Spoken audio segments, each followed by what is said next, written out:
Stop. I will buy her. I might have walked away, but then I saw it. On her bare shoulder, half hidden by the torn strap of her strange dress, was a tattoo, a spiraling mark in black ink. The sun beat down with a relentless fury, a high-noon inferno in a city I didn't know, where the very air seemed to shimmer with heat, and the dust hung thick and heavy like a shroud. Every street corner reeked of sweat and suspicion, a scent that clung to the back of my throat. My boots, worn from countless miles, clacked a hollow rhythm on the uneven wooden planks of the auction yard, but no one so much as glanced my way. I was just another shadow in a place full of them, a man who'd come for nothing more than a fresh mount and a stiff drink to wash away the taste of the road. I might have walked right past the commotion, might have kept my eyes fixed on the distant promise of a cool saloon. But then I heard the shouting. It wasn't the usual clamor of commerce. This was different, sharper laced with a cruelty that snagged my attention like a burr on a saddle blanket. The crowd was a tight, jostling knot of bodies pressed together in a small makeshift square between two grimy warehouses. Their voices rose and fell, a discordant symphony of laughter, jeers, and the cold, calculating hum of commerce. At the center, a crude wooden platform had been hastily thrown together, and upon it stood misery itself. Three rough-looking men in dirty coats, their faces hardened by sun, and vice held a young woman. A length of coarse rope tied cruelly tight bit into her delicate wrists, leaving angry red marks against her skin. She stood unnaturally still, her breath coming in sharp, shallow gasps, a testament to her struggle. Her skin was the color of soft bronze, her hair black as a moonless midnight, cascaded loose and wild around her shoulders. But it was her eyes that truly held me. Dark, proud, and utterly unblinking, they swept across the faces of the jeering crowd, not with fear but with a defiant challenge. It was as if she dared them to meet her gaze, to acknowledge the spirit they sought to break. My first instinct, the one honed by years of minding my own business in unforgiving lands, was to turn and walk away. This wasn't my fight. This wasn't why I'd come. But then I saw it. On her bare shoulder, half hidden by the torn strap of her strange tribal dress, was a tattoo. A spiraling mark in black ink, shaped like a bird caught mid-flight, its wings unfurling as if to escape. I froze. The clatter of my boots, the murmur of the crowd, the oppressive heat. It all faded into a distant hum. My heart, usually a steady drum, hammered against my ribs. I knew that mark. 5 years ago, lying half dead in the dust of the desert, bleeding from a bullet wound and parched to the bone, I'd seen that very same mark. It had been on the strong, calloused hand of the man who'd pulled me from the scorching ground, who'd offered me water when no one else would. He was Kale, the chief of a tribe that didn't even have a name in my language. And he had saved my life without asking a single thing in return. The auctioneer, a greasy man with a booming voice, slammed his gavel against the post, the sound echoing unnaturally loud in the sudden silence of my thoughts. Starting at 5, he bellowed, his voice grating. A murmur rippled through the crowd. Some laughed, a cruel, mocking sound at how cheap she was. 5 hell, someone snorted, his voice thick with contempt. She ain't worth that much. Her eyes, dark pools of defiance, flicked toward the sound, but still she didn't flinch. She simply held herself, a testament to an inner strength that defied her circumstances. The crowd pressed closer, a hungry glint in some eyes, nothing but disdain in others. Without thinking, without a single conscious decision, I stepped forward. My voice, usually quiet and measured, cut across the square, clear and strong. 5, I said. The laughter died. Heads turned, 100 pairs of eyes suddenly fixed on me. The auctioneer blinked, a flicker of surprise in his beady eyes, then shrugged. Sold. I climbed the steps, the rough wood creaking under my weight, and handed over the coins. They felt heavy in my palm, a tangible representation of a debt I was finally beginning to repay. As the man untied her wrists, the coarse rope falling away to reveal raw, chafed skin, he shoved her roughly toward me. It was then for the first time that our eyes truly met. And though she didn't utter a single word, I saw it, a flicker of surprise, then a dawning recognition in those dark, proud eyes. Her arms trembled, a testament to the pain and ordeal she'd endured, but her chin remained high, her spirit unbroken. I put my hand on her shoulder, careful but firm, a silent promise of protection, and steered her off the platform. The murmurs behind us followed like a bad wind, a chorus of whispers and sneers. What's the cowboy want with that cursed thing? Fool don't know what he's bought. Let him take her. She'll bring him nothing but death. I ignored them all. Their words were just noise, background static to the quiet determination that had settled deep in my chest. We walked together out of the yard, and down a narrow side street, her small steps, quick and surprisingly agile to keep pace with my longer strides. I could feel the crowd's eyes on my back the whole way, a prickling sensation, but I didn't care. When we were far enough from the square, the sounds of the auction fading into the general din of the city, I stopped and turned to face her. She didn't speak, not yet, but her eyes remained locked on mine, searching, questioning. And for the first time I saw what lay beneath the defiance, fear, yes, but something sharper too. A glint of intelligence, a spark of resilience that refused to be extinguished. "You know why I bought you?" I asked, my voice low, quiet enough that no one else could hear, just between us. For a moment she hesitated, her gaze unwavering. Then she slowly shook her head, a barely perceptible movement. I tipped my hat back, the brim casting a shadow over my eyes. "Because 5 years ago your father saved me." My voice was steady, firm, and it's about time I paid him back. For the first time all day her lips parted, and though her voice was hoarse from thirst and the dust of the auction, it was surprisingly strong, imbued with a raw power that belied her fragile appearance. "You remember him?" she whispered, the words barely audible. "I do," I said, meeting her gaze. A strange, heavy certainty settled in my gut. And though I couldn't yet guess what hell lay ahead, I knew one thing for sure. As certain as the vast, indifferent sky above us, I hadn't just bought her freedom. I'd bought myself a we. Didn't talk much as we walked. There wasn't much to say, not yet. And the city's labyrinthine streets were too full of watching eyes, too many shadows that seemed to hold judgment and curiosity. I led her through the back alleys, away from the main thoroughfares and the lingering stench of the auction, until we reached the livery where I'd left my horse. She followed close, her presence, a quiet echo behind me. Yet she maintained a subtle distance, a wary space. I caught her glancing over her shoulder more than once, her dark eyes darting back towards the city's heart.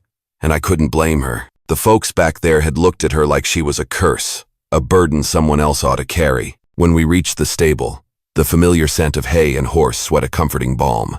I stopped and began untying my horse, a sturdy bay named Blaze. She stood there quietly, her hands still red and chafed where the ropes had bitten into her skin, a stark reminder of her recent ordeal. "What's your name?" I asked, my voice softer now, away from the prying ears of the city. She hesitated again, her gaze fixed on some distant point, as if weighing the words before speaking them. Then soft but steady the single word came, "Ilara." "Ilara," I repeated, letting the name settle on my tongue, testing its sound. It suited her. "I'm Caleb." She nodded once, a small, almost imperceptible acknowledgement. I swung into the saddle, the familiar creak of leather, a welcome sound. Then I held a hand down to her. She looked at it, her dark eyes narrowing for a second, a flicker of suspicion, or perhaps just caution.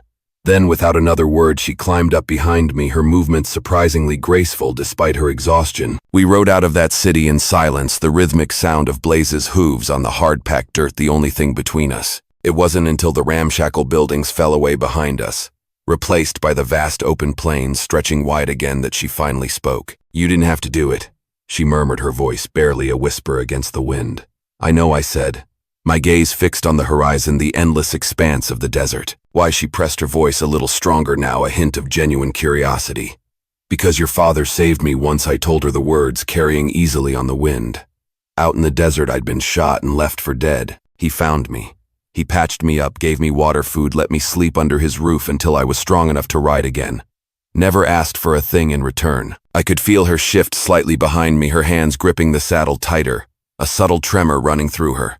"That was my father," she said softly, a profound sadness in her tone. "Cale." "Cale, that was him," I nodded, remembering the man's quiet strength, his unwavering gaze. Then her voice hardened, the softness replaced by a sharp edge of pain and anger. "He's dead now." I frowned, the news a heavy blow, but I didn't press. Not yet. There would be time for questions. We rode another mile, the silence stretching between us, before she spoke again. Her words, when they came, were sharp and quiet, like stones skipping across still water. "They came to our village at night, men with guns. They said we had to pay or burn." Her voice hitched a raw, ragged sound, but she didn't stop. "My father wouldn't give them what they wanted, so they took us instead." Her breath caught again, a small sob that she quickly stifled. "They took me and my sisters. 3 of us. I'm the oldest. We fought them. I broke loose and ran. They caught me again the next day, but not before I saw what they did to my father. I didn't ask. I didn't need to." The image of the auction, the casual cruelty, the way they looked at her, it painted a grim picture in my mind. "They were going to sell me too," she finished, her voice low, thick with unshed tears. "Like my sisters, but I don't know where they took them." Her words sat heavy between us, a suffocating weight. I kept my eyes ahead, fixed on the long stretch of empty, unforgiving land, trying to process the enormity of her loss, the depth of her pain. "You know who they were?" I asked finally, my voice carefully neutral though my gut clenched. She nodded. "Outlaws. A gang. I know their leader's face. I'll never forget it." Her tone, cold and resolute, sent a chill through me despite the desert heat. It was the sound of a promise, a vow of vengeance. "How many of them?" I asked, already calculating the odds. 10, maybe 12. More back at their camp. I spat into the dust, the dry taste of it bitter on my tongue. "That's a lot of men for 2 people to handle." Her hands clenched at my sides, her grip on my belt tightening. "They took my sisters." The words were a fierce whisper, a plea, and a demand all at once. "I know," I said, my voice firm, letting her know I understood. She leaned closer, her breath hot at my ear, a raw intensity in her voice. "You're not afraid, are you?" I smirked, despite myself, a grim twist of my lips. "Not yet," I said. The truth was, fear was a luxury I couldn't afford. Not now. We rode on until the sky deepened to a bruised purple and the first hesitant stars blinked awake in the vast inky canvas above. We made camp by a dry creek bed, the ground hard and unforgiving, with just a small fire to keep the chill off the desert night. I handed her a piece of jerky and poured water into a tin cup. She took them without a word, her movements economical, her eyes still holding that distant, haunted look. After we ate, the silence stretched, broken only by the crackle of the fire. Then finally she met my eyes across the flickering flames. "Caleb," she said, her voice softer now, less guarded. "I know where they'll take them." My gaze sharpened. "Where there's a canyon west of here. Devil's Cut. That's where they keep what they steal before they sell it. Women, horses, anything." I nodded slowly, the name echoing ominously in the quiet night. How far? I leaned back, staring up at the impossibly bright stars, already calculating the ride. "If we ride hard by tomorrow night." "Yes," she confirmed, her voice firm. "Then tomorrow we ride hard," I said the words, a solemn vow under the vast indifferent sky. Her lips curled just slightly, a faint, almost imperceptible curve, like she almost believed me, almost allowed herself to hope. And for the first time all day she looked like she might actually sleep. As she settled down against her blanket, pulling it tight around her slender frame, she murmured one last thing, her voice so low I almost missed it. A fragile whisper carried on the night wind. "My sisters' names are Lyra and Seraphina." I nodded into the darkness, the names echoing in my mind. "Lyra, Seraphina." I repeated them aloud, letting them settle, making them real.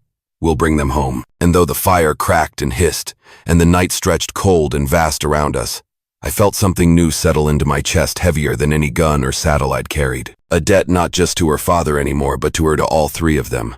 A promise forged in the crucible of the desert night. And come morning, I aimed to pay it in. We broke camp before the first hint of sun kissed the horizon, when the desert air still had a biting chill and the last stubborn stars had only just begun to fade. Alara moved with a quiet purpose. Her strange tribal dress now cinched tight, making it easier for her to ride, the single feather woven into her dark hair trembling slightly in the cold wind. Neither of us spoke much. The road ahead was long and the stakes too high for wasted breath.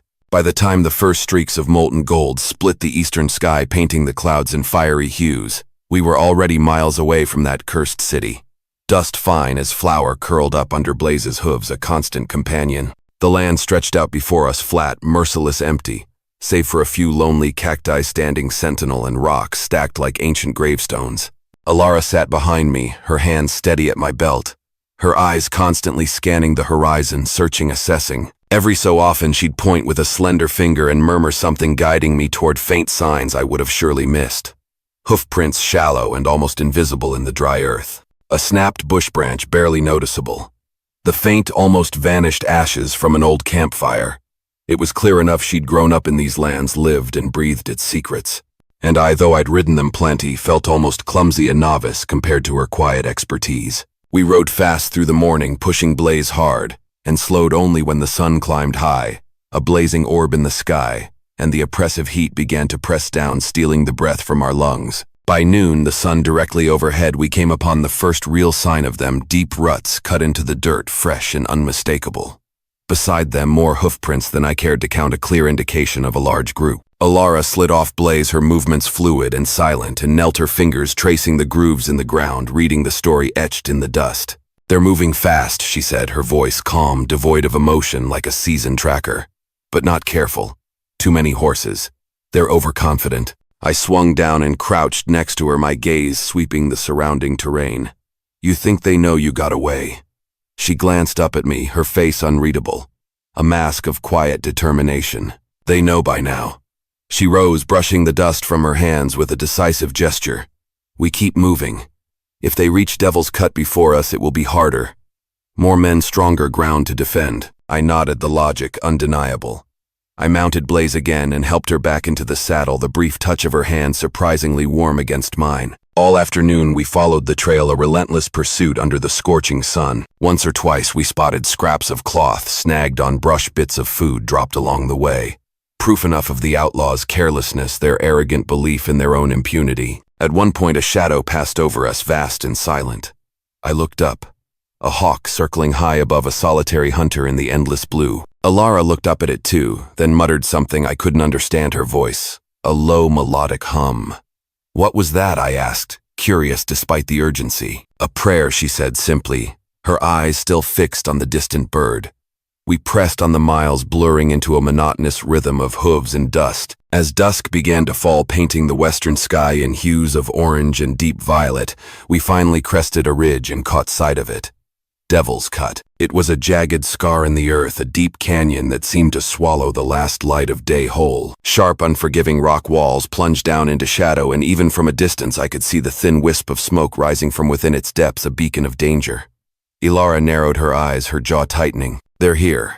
We dismounted, leading Blaze to a sheltered spot behind a stand of massive boulders where he would be hidden from view. From here, we'd have to go the rest of the way on foot. We left the saddlebags, taking only what we needed: my rifle, her knife, and a pair of canteens filled with precious water. As we approached the edge of the canyon, the sounds from below began to drift up. Laughter coarse and loud, the occasional harsh bark of an order, the clinking of bottles.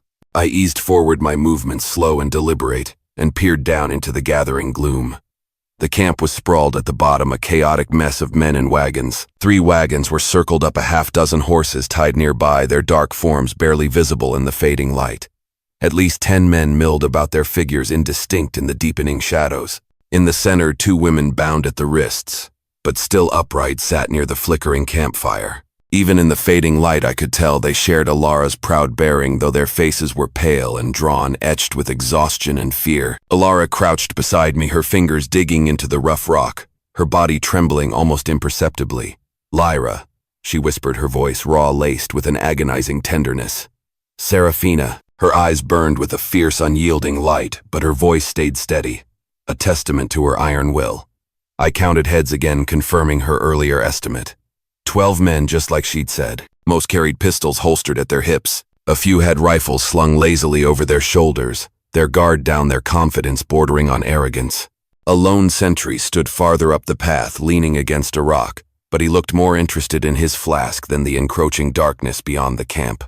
"They're cocky," I murmured, a grim satisfaction in my voice. It was a weakness we could exploit. Ilara's lips tightened into a thin, hard line. "They don't expect anyone to come for them." I pulled back from the edge and sat with my back to the cold rock, thinking running scenarios through my mind. 2 of us against 12, maybe more. The odds were grim. "If we go in loud, guns blazing, we won't make it far," I said, finally stating the obvious. Her gaze met mine, hard and unflinching, reflecting the flickering firelight from below. "We wait," she said, her voice a low, dangerous growl. "We watch. Tonight we cut their throats while they sleep if we have to." A faint, grim smile touched my lips.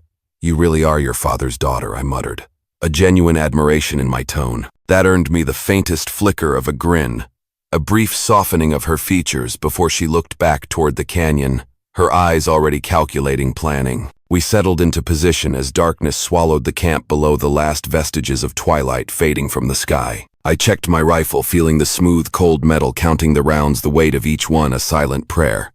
Beside me, Alara ran her thumb along the honed blade of her knife, murmuring something under her breath again. It wasn't a prayer this time. It was a promise. And as the stars began to prick through the inky blackness and the outlaw's fire below burned low, I found myself making the same promise to her, to her sisters, to myself. We'd bring them out of that pit, and God help anyone who tried to stop us. The night settled heavy and black over the canyon, a suffocating blanket that seemed to absorb all sound. The only light came from the outlaw's campfire below, a flickering orange glow that danced against the jagged, imposing walls of Devil's Cut. Alara and I lay flat on a narrow ledge overlooking the camp, the rock cold and unyielding beneath us, the air thick with the smell of smoke and horses. Below, the men laughed, their voices echoing faintly up the canyon walls, a crude symphony of drunken revelry. They passed bottles around their forms, blurred by the firelight in the distance. The two girls, Lyra and Serafina, sat close to the fire, their hands still bound their heads, bowed, their figures small and vulnerable. I watched the sentry at the upper path, the one I'd noticed earlier. He was still leaning on his rifle, still more drunk than alert, his head lolling against the rock. I turned to Alara, my voice a low whisper, barely audible above my own breathing. We wait until they bed down. She nodded once, a sharp, decisive movement, her eyes never leaving her sister's, a fierce, protective gaze that burned in the darkness. Hours passed slow as honey, each minute stretching into an eternity. One by one, the outlaws drifted off, their drunken laughter fading into snores. They curled into their blankets, boots still on, pistols tucked carelessly under their arms. At last the canyon fell quiet, broken only by the crackle of the dying fire and the occasional snort of a restless horse. The time had come. I gave Alara a look, a silent question. She answered with a steady breath, her eyes gleaming with anticipation. We moved. Slipping down a narrow goat trail, we hugged the shadows, becoming one with the night. The towering rock walls swallowed us in darkness, our boots silent on the soft sand. When we reached the sentry, he was snoring softly against a boulder, his rifle resting loose across his knees, completely oblivious to our presence. Alara didn't hesitate. She moved with a terrifying grace, her knife a silver blur in the moonlight. It slid across his throat, a swift, practiced motion catching him before he could even gasp. She eased him to the ground, a silent, lifeless weight, and wiped her blade clean on his coat, her face a mask of grim resolve. We pressed on. At the edge of the camp, I stopped and studied the sleeping forms. My gut tightened. There were more than we thought. 14, maybe 15 men in all. Too many to take head on, even for us. But luck, it seemed, was on our side. The two sisters were tied to a post a few feet from the wagons, far enough from the sleeping men that we could reach them before anyone stirred. We crept forward, slow and low, every nerve in my body stretched thin, humming with adrenaline. The air was thick with the scent of stale whiskey and unwashed bodies. When we finally reached them, Lyra's eyes snapped open. Even in the faint light, I saw the raw fear there then. A dawning recognition as she looked at Alara. A silent cry of hope. Alara pressed a finger to her lips, a gesture of silence, then swiftly, expertly cut the ropes at their wrists. Serafina let out a tiny, choked sob as her hands fell free, but Alara hushed her with a gentle, reassuring touch, a silent promise of safety. I motioned them both toward the rocks, urging them to move to get out. We'd nearly made it back to the narrow trail when a bottle clinked against the stones behind us, a sharp, shattering sound that echoed like a gunshot in the oppressive silence. We froze. One of the outlaws had rolled over in his sleep, his hand knocking a half-empty bottle loose. His eyes fluttered open, blinking blurrily in the dim light. For a second, the whole world held its breath suspended in that agonizing moment. Then he sat up, his eyes focusing, his mouth opening to shout. Hey, that was all he got out. My knife, a cold extension of my will, sank into his chest before he could make another sound. I caught him as he fell, lowering him gently to the ground, my heart pounding loud in my ears, a frantic drumbeat against the silence. But it was too late. Another man stirred, then another, and then the shouting began, a roar that ripped through the night. They're here, get 'em. We ran. The sisters clung to each other's skirts, stumbling and catching on the loose rocks as we scrambled up the treacherous trail. Behind us, voices roared, curses filling the air. Gunshots cracked through the night, sharp and deafening bullets sparking off stones, sending chips flying. I shoved Serafina ahead of me, urging her to move faster, and fired back down the path, dropping one man before he could even clear his pistol. Alara stayed close, a whirlwind of motion, her knife flashing when a bandit lunged at her from the shadows, a silent, deadly dance. The climb was hell. Loose gravel, steep switchbacks, every step a struggle. But we made it to the ridge, just as the outlaws spilled out of the camp below, their forms silhouetted against the dying embers of the fire. I pulled the sisters behind a massive boulder, shielding them, and dropped to one knee, working the lever of my rifle, chambering a fresh round. The first few men charged up the trail, shouting curses, their faces contorted with rage. But the canyon worked against them, narrow, exposed, with no room to dodge or take cover. I shot the lead man square in the chest and he tumbled back into the others, a dead weight buying us a few precious seconds of chaotic reprieve. Go, I barked, my voice raw. Alara grabbed her sisters, her grip firm, and hauled them toward the horses. I laid down a steady stream of fire, each shot cracking through the night. Each bandit who fell buying us another heartbeat, Another precious foot of distance. When my rifle clicked empty, a hollow final sound, I swung it over my shoulder and sprinted after them. The horses were skittish from the noise, their eyes wide with fear, but they were still there. Ilara was already boosting Serafina into the saddle, her strength surprising. "Ride," I yelled as I mounted Blaze, my voice hoarse. We thundered out into the desert, a desperate flight. Just as the first outlaws crested the ridge, their forms dark against the faint moonlight. Bullets whizzed past us, kicking up dust, but none found their mark. We rode hard and fast, the wind whipping against us, the ground a blur beneath the hooves, the thundering rhythm of Blaze's gallop a desperate prayer. When the canyon finally fell away behind us, a dark receding scar on the horizon, and no more shots came, I slowed Blaze and glanced back. The ridgeline was empty. We'd made it. A wave of exhaustion, profound and bone-deep, washed over me, but it was quickly replaced by a surge of grim satisfaction. We didn't stop until the moon hung high overhead, a silver disk in the inky sky, and the horses were slick with sweat, their flanks heaving. When at last we dismounted, the sisters collapsed into each other's arms, sobbing quietly, their bodies trembling with relief and the lingering terror. Ilara stood a few feet away, her gaze fixed on the black line of the canyon on the horizon, her face unreadable in the moonlight. I walked over and stood beside her, the silence between us, heavy with unspoken emotions. "You kept your promise," I said, my voice low. Her eyes glittered in the moonlight, reflecting the distant stars, but her voice was steady, firm, imbued with an unwavering resolve. "No," she said. "We still owe them for my father." I nodded slowly, a grim understanding settling in my gut. And though we'd pulled her sisters from that hellhole, I knew she was right. This wasn't over. Not yet. Dawn broke red and raw across the desert, streaks of molten gold splitting the clouds like fire. We'd ridden through the night, pushing ourselves and the horses to the very limit, and stopped only when Blaze began to stumble with exhaustion. The sisters Lyra and Serafina slept huddled together for warmth and comfort in the scant shade of a large rock, their faces pale but peaceful. Ilara and I stayed awake, crouched at the edge of our makeshift camp, our eyes fixed on the empty horizon behind us.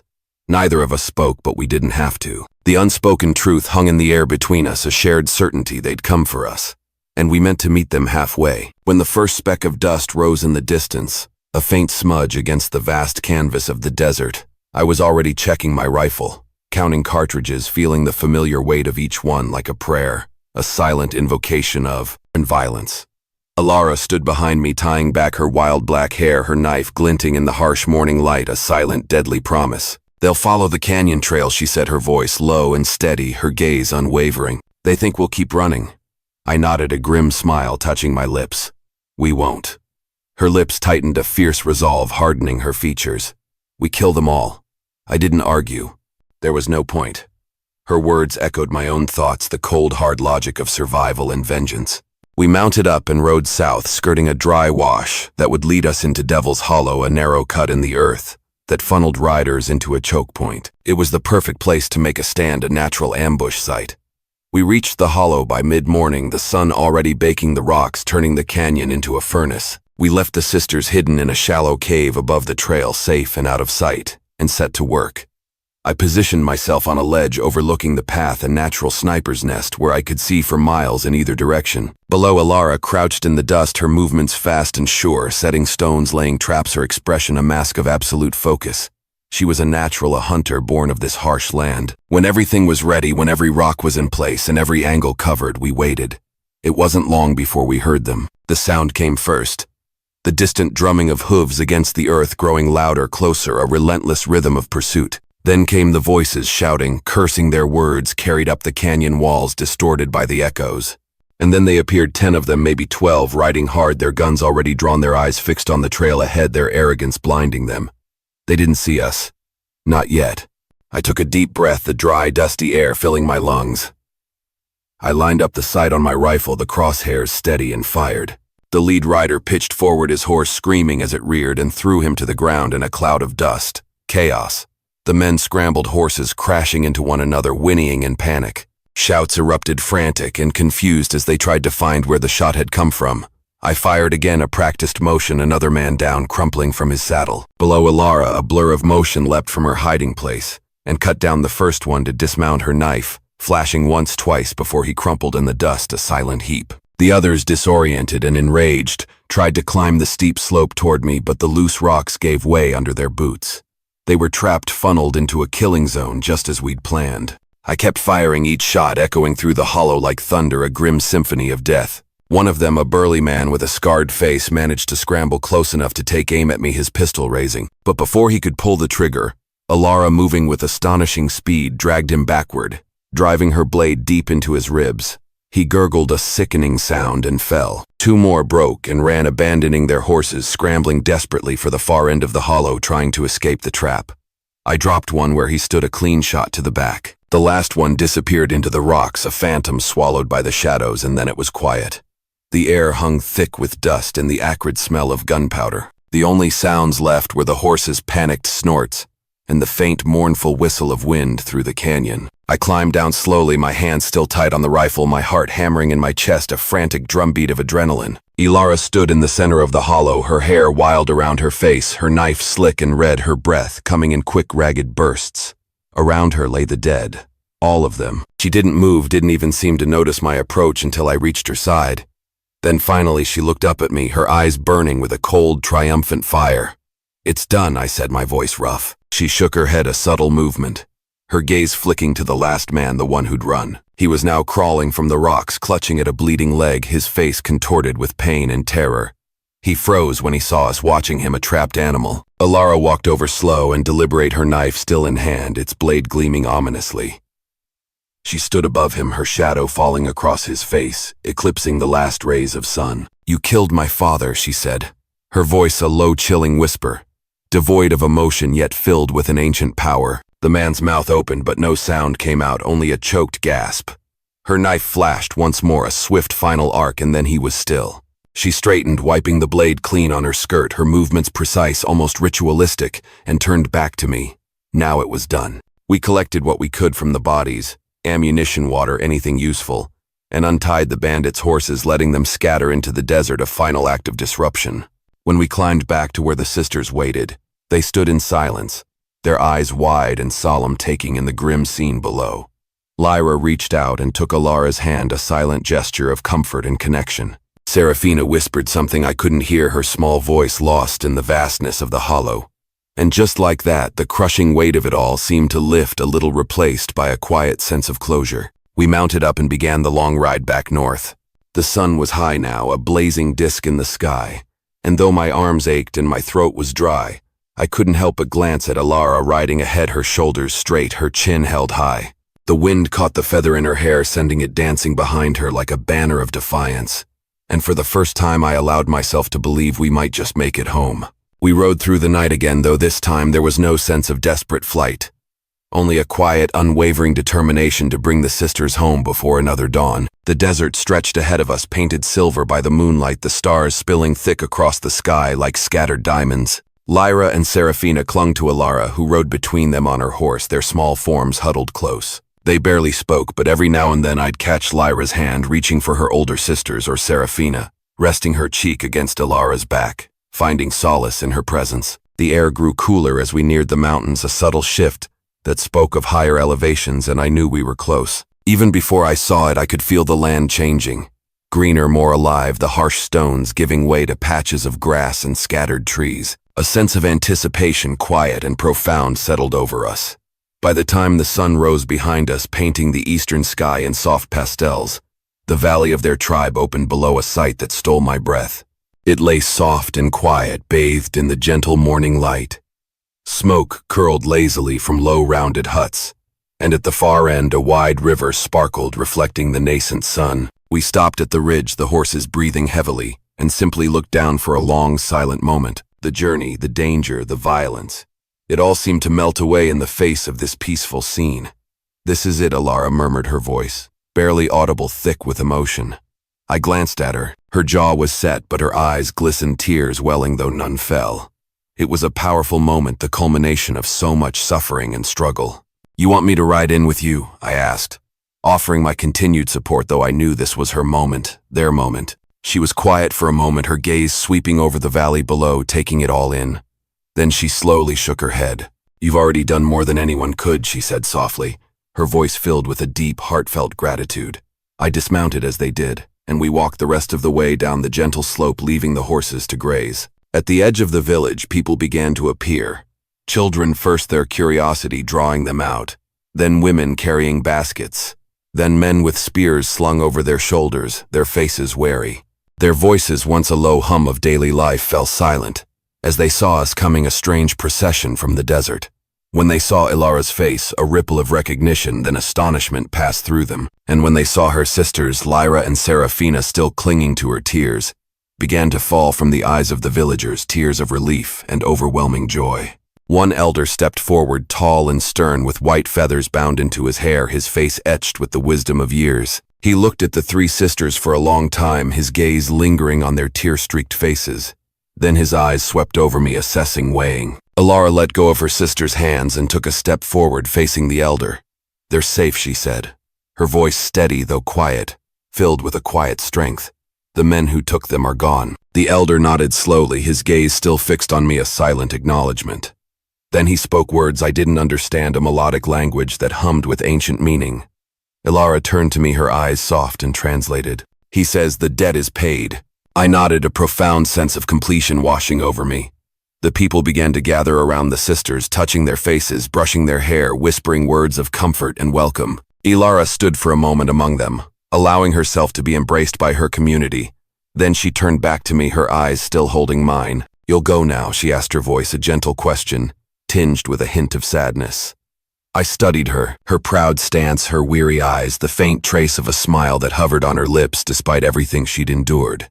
"You'll be all right?" I asked, needing to hear it, needing to be sure. She nodded, a firm, confident movement. "I've got them now," she said, glancing at her sisters, who were now surrounded by their overjoyed family. I tipped my hat, a final gesture of respect, and turned to go, but her voice stopped me. "Caleb." I looked back. Her dark eyes held mine, and she said only, "Thank you." The words were simple, yet they carried the weight of everything we'd been through, everything we'd risked. I gave her the smallest of smiles, a genuine one that reached my eyes. "You don't need to thank me, not for this." I left the village the way I'd come, quiet, unnoticed, just another rider on the wind. When I reached the ridge again, I looked back. The three sisters stood at the edge of the village, watching me, their silhouettes sharp against the morning sky, a testament to resilience and the enduring power of family. I raised a hand in a final silent farewell, and though I couldn't hear them anymore, I felt the last of the weight lift from my chest light as the feathers that still danced in Ilara's hair. The desert opened before me, endless and empty, but not lonely. Not anymore. The debt was paid, and as the wind carried me westward, I knew one thing for sure.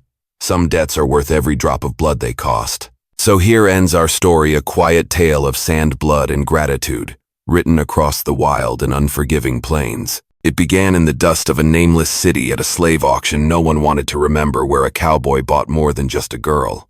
He bought his way back into the story of a family that had once saved his life. Through long nights and cruel trails, through gunfire and vengeance, he carried three sisters out of darkness and back into the light of their home. In the end, the feathers dancing in Ilara's hair and the proud, unyielding look in her eyes were all the thanks he needed. And as the canyon faded behind him and the sunrise painted the desert gold, his shadow grew long and light, swallowed gently by the promise of another horizon. Sleep easy tonight, friends, knowing that even in the harshest places, some debts are honored and some hearts remain true. The story of Caleb and Ilara is more than just a tale of survival in the Wild West. It's a profound reminder of the enduring values of gratitude, honor, and moral duty between human beings. Even in a world filled with injustice, we still have the power to choose what is right, not because the law demands it, but because the heart knows it must be done. Caleb didn't turn his back on Ilara, not because he had to, but because a father once saved his life, a debt never written yet, forever remembered. For older adults who have lived through many of life's turns, this story gently affirms that some debts can only be repaid through courage and compassion. Even a small act of kindness given at the right moment can spark a chain of goodness that never ends, where decency follows decency, and honor still holds meaning no matter how much the world changes. In a time that often feels hurried and uncertain, this message carries a quiet, enduring beauty. Enjoying these epic Wild West stories? Hit subscribe for more gripping tales of bravery, conflict, and unexpected heroes. Now tap the video on screen to experience a story with a twist you'll never forget.